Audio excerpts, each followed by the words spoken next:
যারা মনে করেন আপনারা ধার্মিক মানুষ, মন দিয়ে কথাগুলো শুনবেন, যারা নিজেদেরকে ধার্মিক মানুষ বলে মনে করে, ধর্ম কি বলছে? ধর্ম বলছে আপনার বাড়ির মেয়েকে 6 বছর বয়সে বিয়ে দেওয়া লাগবে। যদি 6 বছরে না দিতে পারেন তাহলে 9 বছরে, আর 9 বছরে যদি না দিতে পারেন তাহলে 12 বছর। 12 বছরের উপরে গেলে আপনার মেয়ে যদি আপনার বাড়িতে যোগ্য হয়, আপনারা ফুল ফ্যামিলি নরকে চলে যাবে। এটা আমি বলছি না, শাস্ত্র গ্রন্থ বলছে, ধর্মগ্রন্থ বলছে। নারী চরিত পড়ে নিন, তাহলে বুঝতে পারবেন। কিন্তু যারা এই সমাজের নাস্তিক, তারা দেখেছে 6 বছরের মেয়ে যদি বিয়ে হয়, 9 বছরের মেয়ে যদি বিবাহ হয়, 12 বছরের মেয়ে যদি বিবাহ হয়, তারা লাঞ্ছিত হয়, তারা অপমানিতা হয়, তাই তারা রোগগ্রস্ত হয়। অনেকে পুত্র সন্তান জন্ম দিতে গিয়ে মারাও যায়। তাই এই বয়সে তাদের বিয়ে দেওয়া উচিত নয়।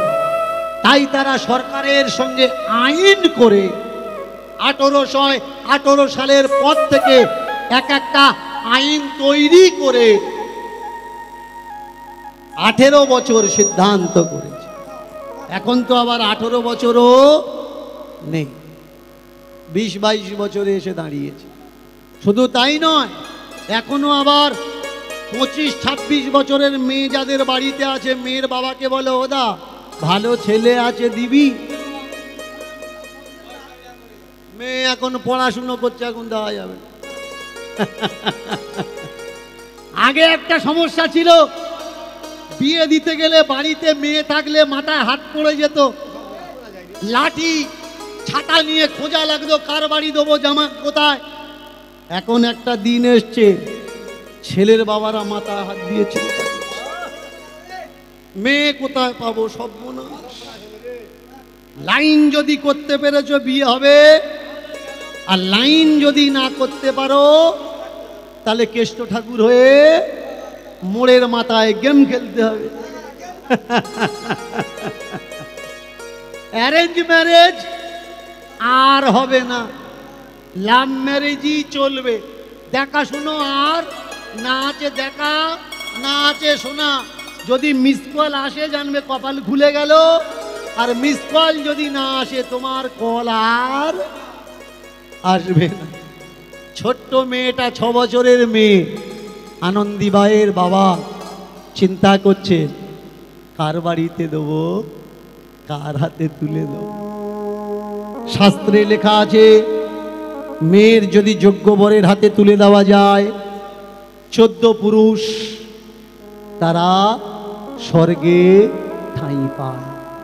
আর সেই যোগ্য বরটা কারা? যোগ্য বর যদি ব্রাহ্মণের ছেলে হয় তাহলে তো আর দেখতে হবে না। আর এই ফায়দা লুটেছে তৎকালীন সময়ের কিছু কুলীন ব্রাহ্মণ। একটা আড্ডা নয়, হাজার হাজার বিয়ে করেছে। এটা দীনকৃষ্ণ ঠাকুর বলছে না, এটা ইতিহাস বলছে, ইতিহাসের কথা।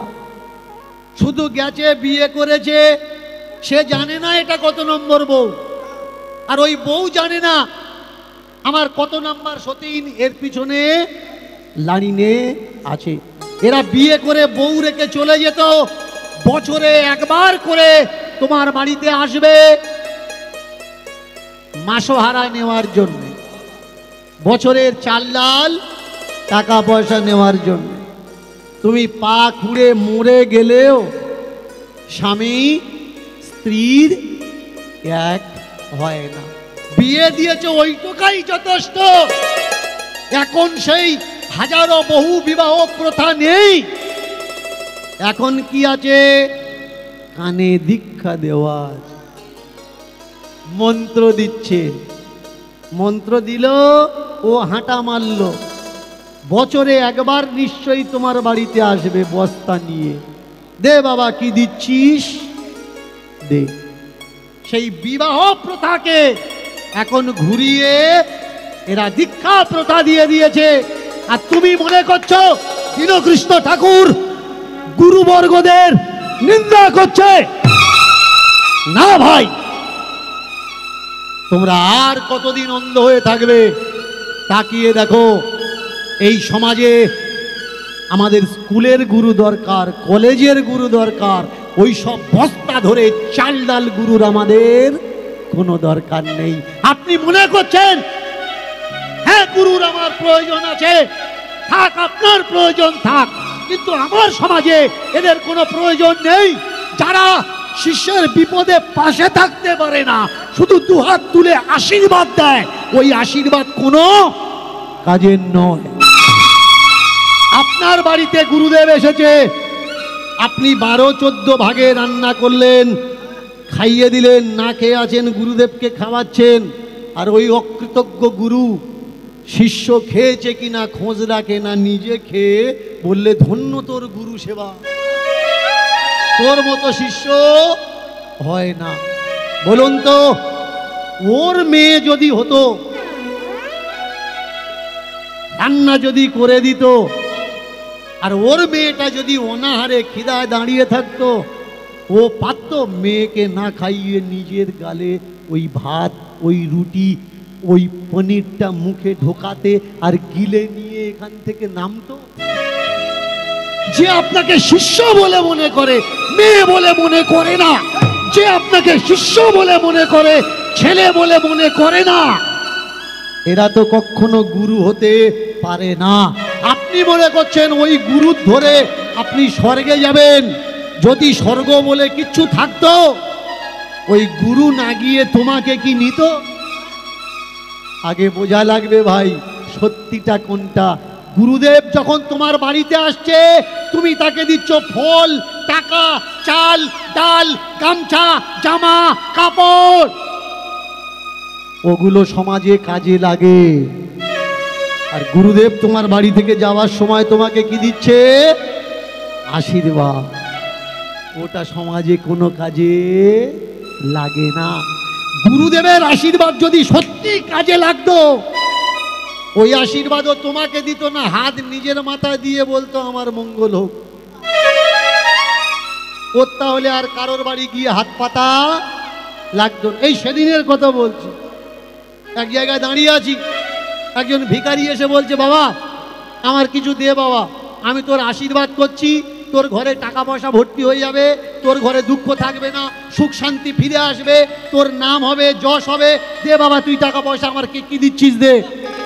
আমি বললাম টাকা লাগবে, দিচ্ছি নাও, আশীর্বাদ আমার দিও না। ওই আশীর্বাদ ঘুরিয়ে তোমার মাথায় হাত রেখে তুমি তোমাকে আশীর্বাদ দাও, তাহলে টাকা পয়সা ধন মান তোমার হোক, রাস্তায় দাঁড়িয়ে তোমাকে আর ভিক্ষে করা লাগবে। আগে বোঝা লাগবে ভাই সত্য কোনটা, মিথ্যা কোনটা, আমার সমাজে দরকার কোনটা। তোমার কানে মন্ত্র দিয়ে তৎকালীন সময়ের কুলীন ব্রাহ্মণরা তারা যেমন জানতো না তাদের ক হাজার বউ আছে, এরা কানে মন্ত্র দিতে দিতে এরাও জানে না এদের ক হাজার শিষ্য আছে। এরা কার মঙ্গল করবে আর কার করবে না এরা ঠিক পায় না। আপনি মনে করছেন আপনার গুরুদেব বড় সাধক, বড় তপস্বী। বলুন তো, গুরুদেব যদি সাধক হবে, গুরুদেব যদি তপস্বী হবে, গুরুরা আজকের মোবাইল নিয়ে ঘুরছে কেন? এদের ঠাকুর দরকার হোক বা না হোক, মোবাইলে নেটের এদের দরকার। যারা নেট চালাচ্ছে, নেট চালানো গুরু। নেট মানে কি? জাল। আর ওই জালে যদি আপনার পা ঢুকে যায়, মাথা ঢুকে যায়, কি মনে করেছেন আর বেরোবে? এরা কেন বলছে দীনকৃষ্ণ ঠাকুরের কীর্তন শুনো না?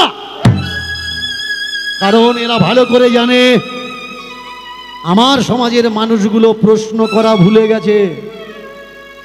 গুরু দেখলেই প্রণাম করে। বৈষ্ণব দেখিয়া যেজন নানোয়ায় মুন্ড, সে মুন্ড গিয়া পড়ে নরকের কুণ্ড। তার মানে মালা তিলক দেখলেই তুমি প্রণাম করো, আর যদি প্রণাম না করবে তাহলে তোমার ধরে তোমার বডিতে মাথা থাকবে না, ওই মাথা গিয়ে সোজা চলে যাবে কোথায়? নরকের কুণ্ডে। তোমার বুকে ভয় এলো, আর বৈষ্ণব দুধ থেকে দেখে বাবা যে হয় হোক প্রণাম করি, প্রণাম না করলে মাথা গিয়ে নরকে পড়বে। বলুন তো, যে সারা জীবন চুল্লু বিক্রি করেছে আর 40-50 বছর পরে গিয়ে বৈষ্ণব হয়েছে, ওর দেখে প্রণাম করা যাবে? যে সারা জীবন বউ ছাবালকে ভাত দেয়নি, বউকে মারধর করেছে, অন্যজনের বউর সঙ্গে যার লাইন ছিল, ছাড়াছাড়ি হয়ে যাওয়ার পরে দাড়ি রেখে এখন সাধু হয়েছে, বলুন একে দেখলে প্রণাম করা যাবে তো? বলবেন তো যে বৈষ্ণব নয় মুন্ড, সে মুন্ড গিয়া পড়ে নরকের কুণ্ড? যাবে না। যারা বলে যে আমি ব্রাহ্মণদের নিন্দা করি, মন দিয়ে শুনুন, আমার জীবনে আমার জ্ঞানে আজও পর্যন্ত আমি কোনো ব্রাহ্মণ বৈষ্ণবকে নিন্দা করিনি। যারা বৈষ্ণব নয়, বৈষ্ণব সেজে বৈষ্ণবের গায়ে কলঙ্ক লাগানোর চেষ্টা করছে, তাদের প্রেক্ষাপট আমার সমাজের সামনে শুধু আমি তুলে ধরি। তোমরা চিনে নাও কে বৈষ্ণব আর কে বৈষ্ণব নয়। মোড়ের মাথায় সকাল হলে আলুর দম, পরোটা আর সেদ্ধ ডিম দিয়ে টিফিন করছে, আর তোমার বাড়িতে পুজো করতে এসছে, তুমি বলছো ঠাকুরমশাই খাও, ও বলছে আমি অন্যের বাড়ি খাই না। তাহলে বলুন এদেরকে কি সম্মান করা যাবে? আপনার বাড়িতে শ্রাদ্ধ করতে এসেছে, এসে আপনার হাঁড়ি, আপনার চাল, আপনার ডাল, আপনার তেল, আপনার মাছ, আপনার সবজি ওরা রান্না করে খাচ্ছে বললে তোমরা রান্না করে দিলে হবে? তাহলে আমরা যদি রান্না করে দিলে তোরা খাবি না, মালকড়িগুলো তোরা নিয়ে আয় বাড়ি থেকে। না, তোমারটা নেবে, তোমার খাবে, আর তোমার বুকের ওপরে দাঁড়িয়ে ডুগডুগি বাজাবে। তুমি মনে করছো এবারে আমার মঙ্গল হবেই হবে। শুধু তাই নয়, এরা যে দোষী তা নয়, আমার সমাজে কিন্তু ধান্দাবাদ, পাখণ্ডী বৈষ্ণব সেজে ঘুরে বেড়াচ্ছে। ভাগবত পাঠক থেকে আরম্ভ করে, কীর্তনিয়া থেকে আরম্ভ করে, ধর্মগুরু থেকে আরম্ভ করে, খোলকত্তাল নিয়ে আপনার বাড়িতে আসা কীর্তন করা মানুষ পর্যন্ত তোমার বাড়িতে আসবে, তোমার ঘরে বসবে, তোমার বিছানায় থাকবে, তোমার টাকা নেবে প্রণামী হিসাবে, কিন্তু বলবে তোমাদের বাড়িতে আমরা খাবো। এখানে মহোৎসব হচ্ছে, এক করে চাঁদা তুলে এই গ্রামের চাল, এই গ্রামের ডাল, এই গ্রামের সবজি জোগাড় এই গ্রামেই হলো। রান্না তোমরা করতে পারবে না, রান্না কারা করবে? রান্না বৈষ্ণবরা করবে। দাওয়া থাওয়া তোমরা করতে পারবে না, দাওয়া থাওয়া বৈষ্ণবরাই করবে। কিন্তু এঁটে থাল ওরা তুলবে না, এঁটে থালটা তোমার তোলা লাগবে। এ কিরকম বিচার হলো? রান্না তোমরা করবে, ঠিক আছে করো, দাওয়া থাওয়া তোমরা করবে করো, কিন্তু এঁটে থালটা তোলার বেলা আমরা।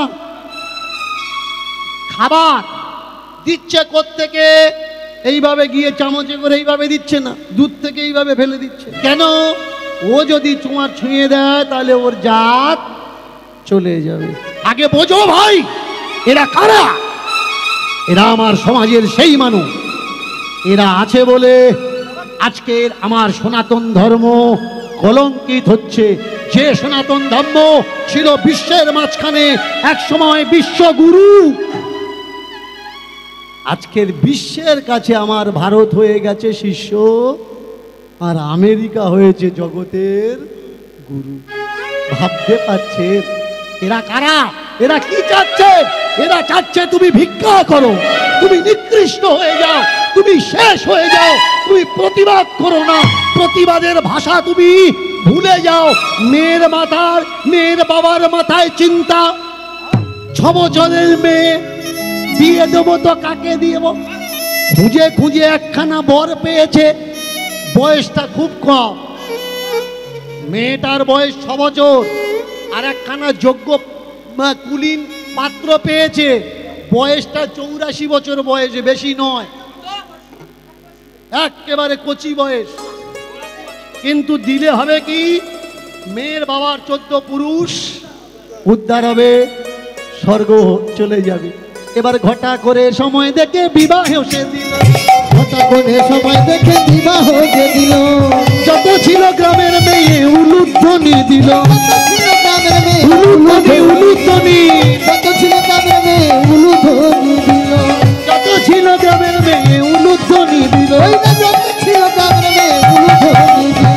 উলু উলু দেয় গো, উলু উলু দেয় গো, বিবাহ বাসরে উলু উলু দেয় গো, বিবাহ বাসরে উলু উলু দেয় গো, বিবাহ বাসরে উলু উলু দেয় গো, বিবাহ বাসরে উলু উলু দেয় গো। আনন্দ আনন্দ আনন্দ হইল, আর আনন্দ আনন্দ আনন্দ হইল, আনন্দ আনন্দ আনন্দ হইল, আনন্দ আনন্দ আনন্দ হইল, আনন্দেতে আনন্দির বিবাহ হইল, আনন্দেতে আনন্দির বিবাহ হইল, আনন্দেতে আনন্দির বিবাহ হইল, আনন্দেতে আনন্দির বিবাহ হইল। খুশিরার সীমানায়, খুশিরাত সীমানায়, খুশিরার ও সীমানায়, খুশিরাত সীমানায়, আনন্দে আনন্দি খুশিরার সীমানায়। আরে আনন্দে আনন্দি খুশিরাত সীমানায়। কি এত লাফালাফি করছিস কেন? বিবাহ দিতে গেলে মায়েরা কিছু নিয়ম কানুন আছে, আছে না?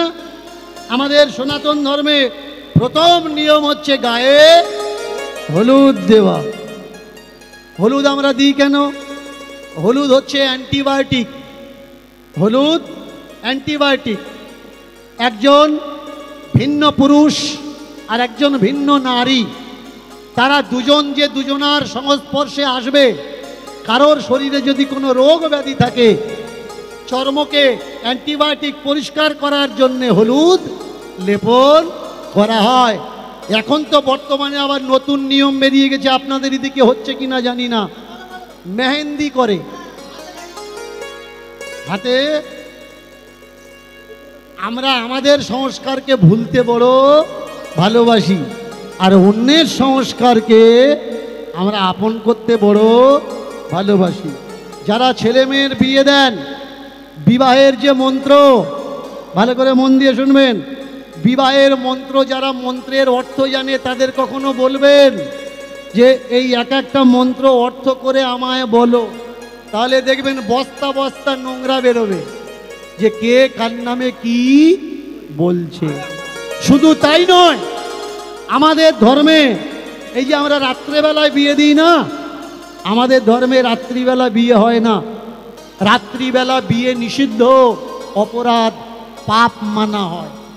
আপনি দেখাতে পারবেন না রামায়ণের সময়কাল, আপনি দেখাতে পারবেন না মহাভারতের সময়কাল, সেখানে রাত্রিবেলা বিয়ে হয়েছে। দ্রৌপদীর যে বিয়ে হয়েছে, বলুন তো মায়েরা, মহাভারতের দ্রৌপদী কখন বিয়ে হয়েছে? দিনের বেলা হয়েছে না রাত্রেবেলা হয়েছে? রাত্রিবেলা না দিনের বেলা? দিনের বেলা বিয়ে হয়েছে। শুধু তাই নয়, কৃষ্ণের বোন সুভদ্রা, অর্জুন সুভদ্রা পালিয়ে যাচ্ছে, রাত্রে পালিয়ে গেছে না দিনের বেলা পালিয়ে গেছে? দিনের বেলা পালিয়ে গেছে। বিয়ে দিনের বেলাতে হয়েছে, রাত্রিবেলায় হয়নি। রাত্রেবেলায় বিবাহ নিষেধ কেন জিজ্ঞাসা করতে পারেন যে বাবা আমাদের ধর্মে রাত্রে বিয়ে হয় না, পাপ মানা হয়, তাহলে রাত্রে হচ্ছে কেন? আর আমাদের ধর্মে আমরা দিনের বেলা বিবাহকে শুভ মানি কেন? কারণ আমাদের সবথেকে বড় ধর্মগ্রন্থ কোনটা? বেদ। বিয়ে দিতে গেলে বেদ মন্ত্র পাঠ কিন্তু করাই লাগবে। বৈদিক মন্ত্র ছাড়া কোনো বিবাহ সমাপন হয় না। আর বৈদিক মন্ত্র ছাড়া বিবাহ যদি হয়, তাহলে তাদের স্বামী স্ত্রীর ভিতরে সুখ শান্তি কখনো থাকে না। এটা শাস্ত্রের বচন। আর দিনের বেলা কেন বিবাহ দেওয়া উচিত? কারণ বেদ দিনের বেলাই পাঠ হয়, বেদ রাত্রিতে পাঠ করলে বেদের অপমান হয়, অবমাননা করা হয়। এবারে বলুন, তাহলে আমরা যারা রাত্রে বিয়ে করছি, এ বিয়েটা কি আমরা ঠিক করছি? রাত্রে বিয়ে করা উচিত নয়। এবারে বলতে পারবেন বাবা, তাহলে আমরা রাত্রে কেন বিয়ে করি? রাত্রে এই জন্যে বিয়ে করি, আমাদের দেশ সোনার দেশ, সনাতনীদের দেশ। এমন কোনো বাড়ি ছিল না সোনা দানা রূপ গ্রহ রত্ন ছিল না। মেয়ের বিয়েতে মেয়ের বাবা গাড়ি গাড়ি সোনা দানা যৌতুক হিসাবে ভরে দিত, আর এই বিয়ে বাড়িতে চোর ডাকাত দস্যুর হানা হতো, বিদেশি শত্রুদের হানা হতো। তাই তাদের হাত থেকে রক্ষা পাওয়ার জন্যে তারাতে শুধু ডাকাত করে থেমে যেত তা নয়, তারা ডাকাতিও করত, বিয়ের কনেকেও তারা উঠিয়ে নিয়ে চলে যেত ঘোড়ার পিঠে করে। এর জন্যে ওই দস্যুদের হাত থেকে বাঁচার জন্যে রাত্রে লুকিয়ে বিবাহ প্রথা শুরু হয়। কিন্তু আমাদের দেশে এখন ডাকাতও নেই, বিদেশের দস্যুও শত্রুও নেই, তবুও সেই নিয়ম আমরা এখনো পর্যন্ত নিয়ম চালিয়ে রেখেছি। যেমন করে ঠাকুর ঘর থেকে প্রদীপটা আমরা কখনো সরাতে পারবো না। ঠাকুর ঘরে যে আমরা প্রদীপ দিই, কেন দিই? সন্ধ্যার পরে যাতে ঠাকুর ঘর অন্ধকার না হয়ে যায়, তাই ঠাকুর ঘরে আমরা প্রদীপ দেখাই, ঠাকুর ঘরটা যাতে আলোকিত হয়। তুলসী তলায় প্রদীপ দেখাই, যাতে তুলসী তলা আলো হয়। এক সময় যখন গ্রামে মাটির ঘর ছিল, দেখবেন মাটির কমণ্ডলু পাওয়া যেত, প্রদীপ নিভে যাবে বলে তার ভিতরে করে প্রদীপ নিয়ে আমরা বাইরের দরজায় প্রদীপ জ্বালিয়ে দিতাম। কেন? সন্ধ্যের সময় ঘর আলো হবে। প্রদীপ কেন জ্বালিয়েছি? ঘর আলো করার জন্যে। এখন দেয়াল টিপলে ঘর আলো হয়ে যাবে, তবুও প্রদীপ কি আমরা মন থেকে সরাতে পারবো? পারবো না। এই সিস্টেমগুলো আমাদের রক্তে বসে গেছে, আমরা সরাতে পারবো না। আমি যখন আপনাদের এই হাওড়া হুগলির দিকে গানে আসি, দেখি যে আমাদের আগিয়ে নিতে আসে, একটা হারকেন জেলে নিয়ে আসে, আর হাতে একটা জগ থাকে, জগে করে জল থাকে। আপনাদের এদিকে নিয়মটা আছে কি না জানি না, অন্য অন্য সাইডে আমি দেখেছি যার হাতে হারকেন থাকবে ও আগে আগে যায়, আর যার হাতে জগে জল থাকবে সে ফেলতে ফেলতে যায়। কেন এটা? কারণ তৎকালীন সময়ে গুরুদেবরা বহু দূর থেকে আসতেন, বাবাজিরা বহু দূর থেকে আসতেন, তাই হারকেনের আলো জেলে যাতে রাস্তায় তার অসুবিধে না হয় আলো দেখিয়ে নিয়ে আসা হতো। আর এই রাস্তার ধুলো যাতে তার পায়ে না লাগে তার জন্যে জগের জল ছড়া দিয়ে ধুলোগুলো মেরে দেওয়া হতো। এখন রাস্তা পাকা হয়ে গেছে, কিন্তু হাতে থেকে আমাদের জলের জগটা যায়নি। যদি গুরুদেব দিনের বেলা আসছে, তবু হাতের থেকে হারকেনটা এখনো আমাদের হাত থেকে সরেনি। করতে হয়, তাই আমরা করি। কেন করতে হয় তা আমরা জানি। আগে বোঝা লাগবে বাবা যে আমরা করছি তো কেন করছি। আপনি বিয়ে করেছেন, বিয়ে করে বৌমাকে নিয়ে, ছেলের বৌমাকে নিয়ে বাড়িতে এসেছেন, নিয়ম করা হয়েছে কন্যা যাত্রীতে মেয়ের বাম্মা যেতে পারবে না। এদিকে নিয়ম আছে কিনা জানি না, অনেক জায়গায় আছে। আর মেয়ের বাম্মা যদি যায় সবাই খাবে, কিন্তু এরা খেতে পারবে না। দেখেছেন কত ভয়ঙ্কর। জামাই করেছি, এত খরচা করে জামাই বাড়িতে খাবো না। শুধু তাই নয়, বিয়ে দিয়ে মেয়েকে বৌমাকে বাড়িতে নিয়ে এসেছেন, যেদিন বিয়ে হলো তার পরের দিন রাতটাকে কি রাত বলা হচ্ছে? কাল রাত্রি। কি মায়েরা, তোর বিয়ে হয়েছে? একবার হয়েছিল, মনে ছিল। বিয়ের পরের দিনে রাতটাকে কি রাত বলা হয়? কাল রাত। এই রাত্রে নাকি ছেলে বৌমার ঘরে গেতে নেই। জানেন এই রাতটা কাল রাত কেন? কখনো প্রশ্ন করেছেন? একবিংশ শতাব্দীতে দাঁড়িয়ে যে ছেলে বিয়ে করে এলো ধুমধাম করে, সে তার স্ত্রীর ঘরে যেতে পারবে না কেন? এই দেশের যারা পুঁজিপতি ধনী মানুষ, যারা প্রভাবশালী মানুষ, যারা বিত্তশালী মানুষ, বিয়ের পরে পাড়ায় যদি নতুন বউ আসে, ওই নতুন বউকে তাদের বাড়িতে তুলে দেওয়া লাগতো, কম করে 5 থেকে 7 দিন। তারপরে সে ফিরিয়ে দেবে, তারপরে তুমি বাসর ঘর করবে। আর এই 5-7 দিন যতদিনও না দিচ্ছে তোমার কাছে, ততদিনকে কি বলা হয়? কাল রাত। সেই প্রথা নেই, কিন্তু সেই কাল রাত্রির প্রথা আমরা আজও পালন করে যাচ্ছি। এগুলো তুলে দেওয়ার দরকার। কি কাল মিনিংস কি আগে জানার দরকার।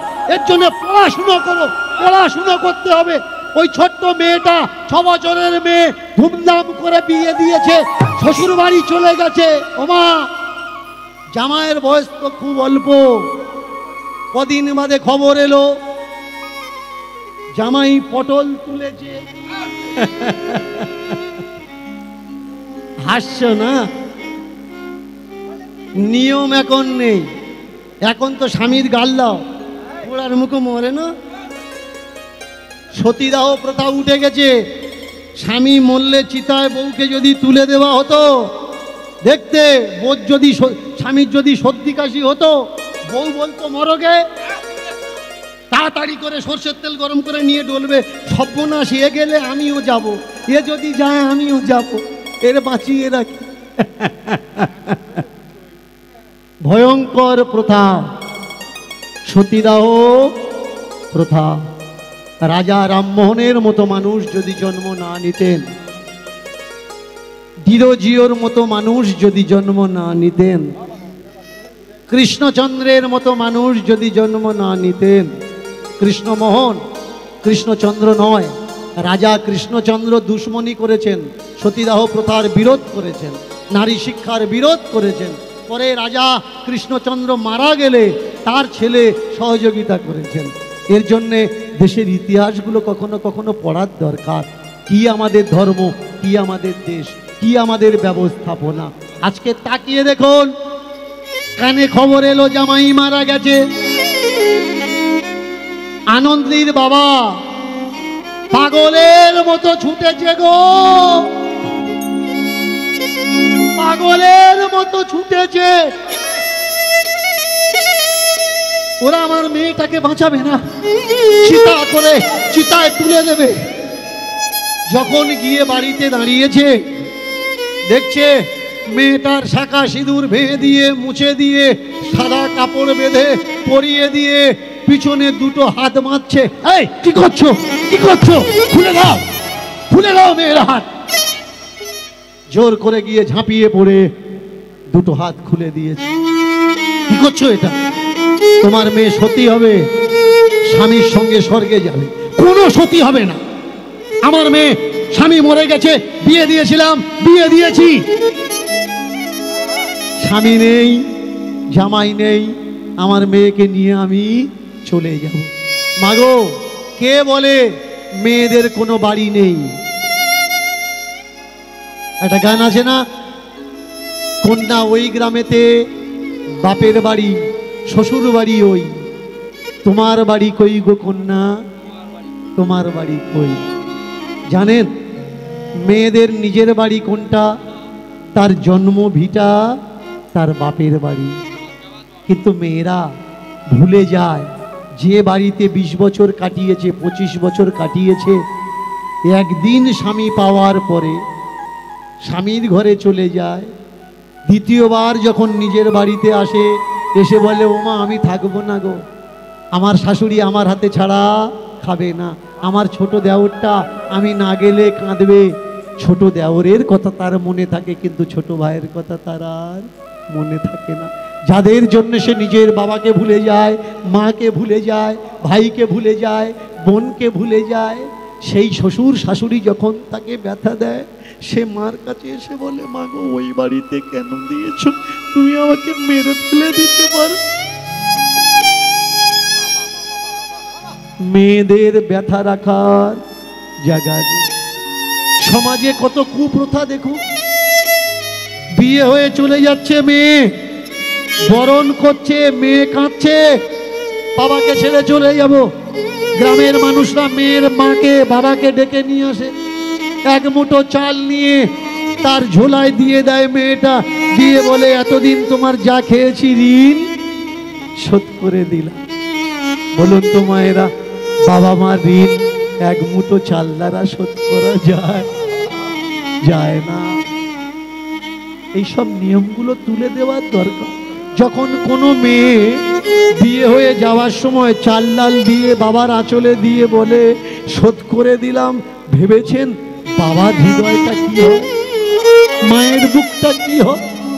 এইসব ছোট্ট ছোট্ট নিয়মগুলো আমার সমাজ থেকে বন্ধ হওয়ার দরকার। বউকে নিয়ে বেড়াতে যাও না, যেও না। বউকে নিয়ে মেলায় যাও না, সিনেমা দেখতে যাও না, যেও না। কিন্তু বউ যদি কখনো বাপের বাড়ি যাব বলে, তাকে জীবনে আটকিও না। পারলে সঙ্গে করে নিয়ে যাও, না হলে কাউকে দিয়ে পাঠাও। বউ যেন বাপের বাড়ির থেকে বঞ্চিত না হয়। পিছনে দড়িটা বেঁধেছে, বসে বসে কাঁদছে 6 বছরের মেয়েটা। বাবা, বাবা গো,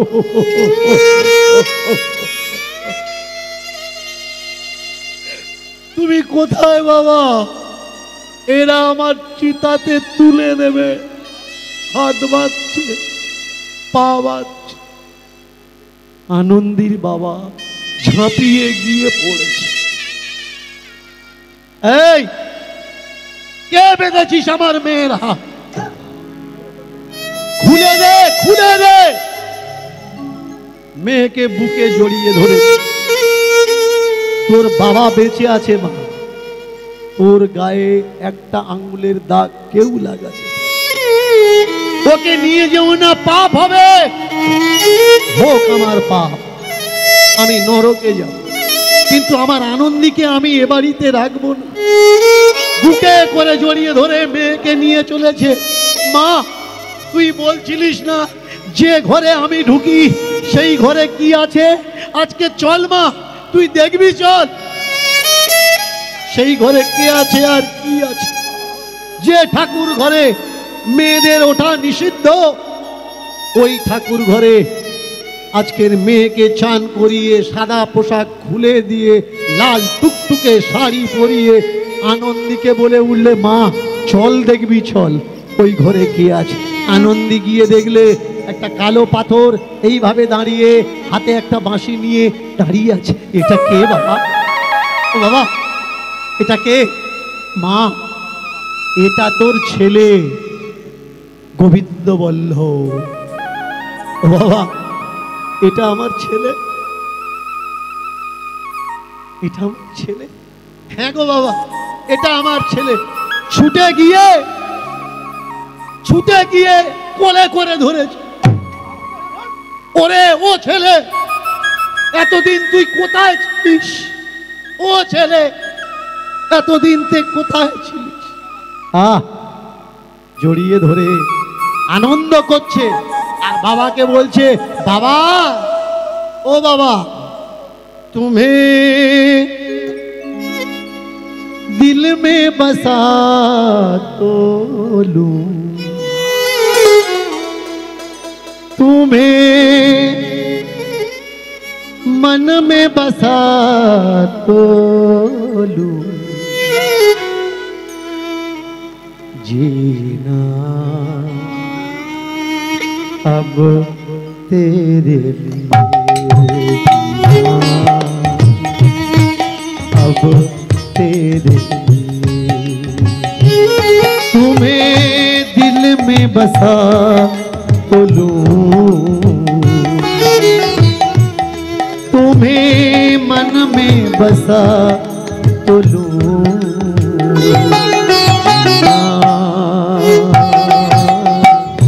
तेरे लिए मरना, तेरे लिए।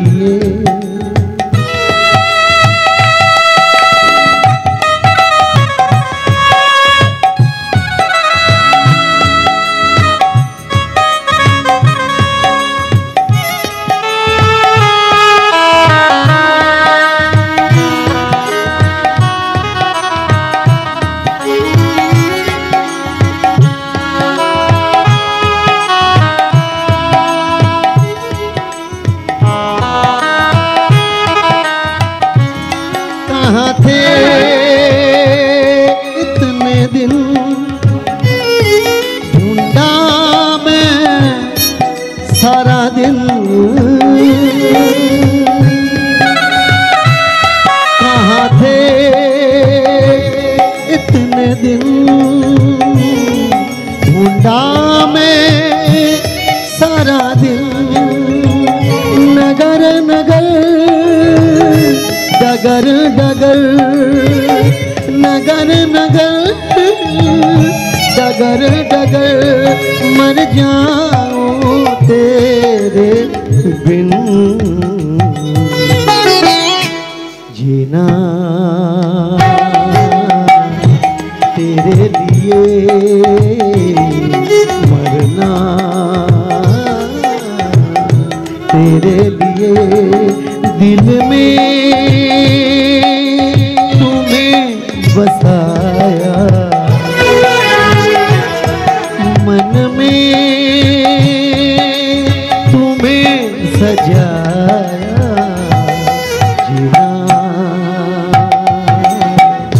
तेरे लिए मरना तेरे लिए हे गोविंद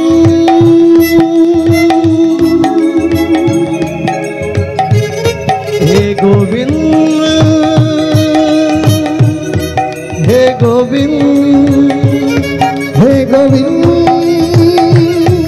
हे गोविंद हे गोविंद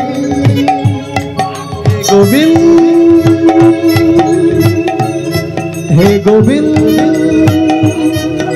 हे गोविंद